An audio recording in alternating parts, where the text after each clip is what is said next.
What's going on, guys? This is your boy Joey Shakes, and we want to go over the 2016 Philadelphia Eagles schedule. It just came out a few days ago. Haven't made a video on it, but I want to do one now. So let's get right to it. We really can't predict anything right now. I can go over every game, be like, all right, win, loss, win, loss. But with all these new pieces and these new coaches, and we don't know what our defense. We know what our defense is going to look like, but we don't really know how we're going to be playing. I mean, it's not like we could take something from last year, because last year was just everything was in shambles between special teams, offense, and defense. So you really can't take anything into account when you're kind of doing this. So as I'm looking, all right, preseason doesn't really matter because we all know how having a good preseason does not mean shit for the regular season. So let's skip around that. First week, Sunday, September 11th, Cleveland Browns. RG3 is in the building. Another team that's in shambles right now. Definitely not like us, but has really not found their way in a long time. I would probably put a win for this as an easy game for us, but not trying to jinx us. I'm just going just what I think. Chicago Bears, September 15th. I don't know. So Chicago Bears, I don't know. Jay Cutler, Alshon Jeffrey. Defense ain't too good in Chicago, so might put a win for that. Pittsburgh's going to be a hard one. Pittsburgh is definitely going to be a hard one. You got the Lions. Nice little payback game. No Calvin Johnson, so hopefully we can do well in that game. Redskins, Cowboys, and Giant games. I want payback this year because they have no idea how we played last year. We played like shit last year because of bad coaching. Let me tell you, the Redskins fans can shut their mouths because you know what? What do you guys have to brag about? Seriously, you won the division because of everyone else's fucked up mistakes. Pretty much. Every quarterback was in shambles. Offensive defense, every defense on the NFC East is horrible as of right now. Nothing great. The hardest game stretch on this schedule I see is probably going to be the Falcons, Seahawks, Green Bay, and Bengals. That's going to be like the 4-game stretch, which the one thing that sucks is we have a bye week in week fucking 4, which really sucks. That's really sucks. And 3 teams after that bye are coming off of their byes. So those teams are going to have an extra rest. Shit like that. So I don't know how this is going to go, but it's all going to see what come together. Tuesday, we're going to start practicing, doing some drills from like Tuesday to, I don't know, for just a few days next week. So see, like, you know, they've been studying the playbooks and seeing what's going on and meeting all the coaches and getting to know everybody. And, you know, now they're going to take all their studying and they're going to go around the field and try to translate it onto the field and shit like that.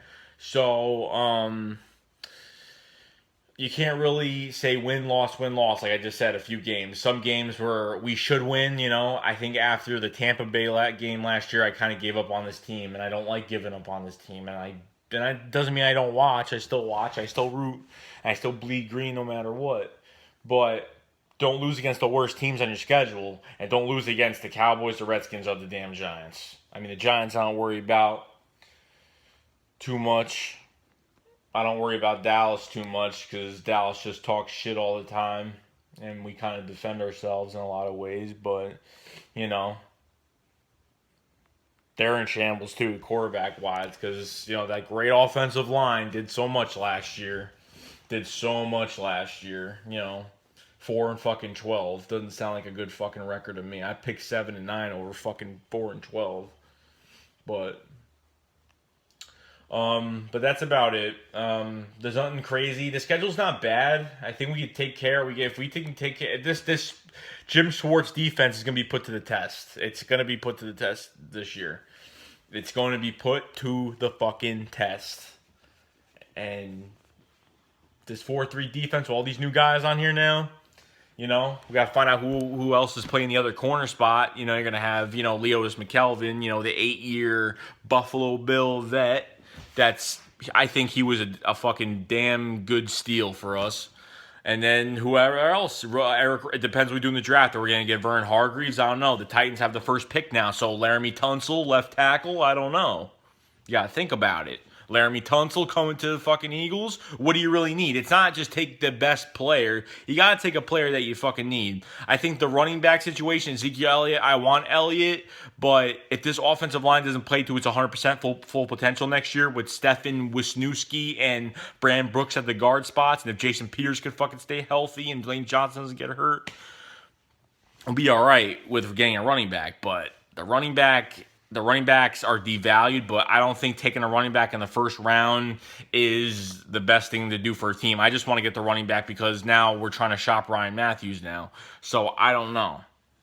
I have no idea because we got Kenyon Barner. Darren Sproles is fucking 33 years old. He still got it, but you don't want him behind the fucking line running up the middle every 2 seconds. You don't want that. So who are you going to take? You don't know who you're going to take.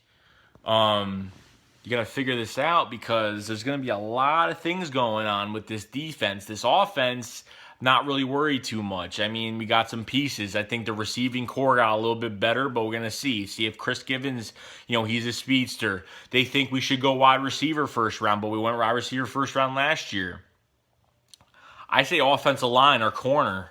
Vern Hargreaves, Jalen, whatever his name, is going to be gone from Florida State. He's going to be gone. Jalen Ramsey, he's going to be gone. Vern Hargreaves will probably be available to us. But I don't know, man. I think offensive line is pretty important because if Sam Bradford has time to throw, we could win fucking games. And he's going to be put to the test. And they paid Chase Daniel that $7 million a year. They paid him that money because it's like an insurance policy. I'm telling you right now, if Bradford fucks up in 2 games, if Bradford fucks up 2 games really bad in a row, if he fucks up at least 2 consecutive games, he's going to get switched out of there. It's going to happen. And I don't like that shit. It's like the New York Jets shit, Geno Smith and fucking, it's like all that, it's Sanchez back in the day. It was like Tebow on the Jets. It was like competition and it was just fighting for that spot. But for a guy, $21 million to a guy that hasn't played fucking 3 fucking games. So, I don't know. But we'll see how it goes. I'm not worried. The draft's in 2 weeks. And I'll be watching. I'm probably gonna be live streaming that day for the draft, but I'll have some videos before what's going on and see if there's any insight and see maybe if we trade up to that number 2 spot, but not have to give up fucking 6 picks like the Rams did to get that number 1 spot. So I don't know. I don't. We could go after the number 2 spot, but I don't think we're gonna get rid of all the a bunch of draft picks and do. I mean, we have 2 extra draft picks. We have 9 draft picks this year because of the Barkley trade and the Boykin trade. So we got 2 compensatory draft picks that we have. So that's 9 draft picks, 2. So we'll see what happens. But I'll keep you guys posted. Like, subscribe, and keep watching, man, because I'm going to be on this for the rest of all the Eagles seasons because I'm really excited about this defense. I'm really excited about what this offense will look like, especially the receiving core, Ruben Randall, and Ruben Randall kind of wanting to be that starter, coming from the Giants. The guy only dropped 3 catches last year, so you know what I mean? Not a speedster, but I think if he really wants to play and really tries, he could be a fucking monster. I always thought he was a monster anyway. I always thought he was a good, reliable player on the Giants because I never thought he was shit. I never thought Victor Cruz was shit either. Victor Cruz probably one of the respected wide receivers. Doesn't trash talk, doesn't showboat, not a fucking asshole. So, that's it, guys. I'll let you know what's going on before the draft, and if I find any other news. If you have a PS4, come join my community called Philadelphia Eagles 2016 season. It's Philadelphia Eagles 2016 season. My username, my PSN is Joey Shake 72, just like my YouTube name, but there's no space after the Joey Shakes and then 72. It's just Joey Shake 72 all together. So if you want to message me on that, go right ahead. Join my community on there because I'm always doing stuff on there and talking about stuff with a few people. I got about 6-7 members in there right now, so it's gonna grow. I'm just trying to get the name out there a little bit. But if you have any Eagles fans out there who want to join it, have PS4 or just join the community, it's all good. I'm always online. Usually because I really don't watch TV. I usually watch NFL Network on my PS4 and do some other things. So, all right, guys. Go green, go birds. Talk to you guys later.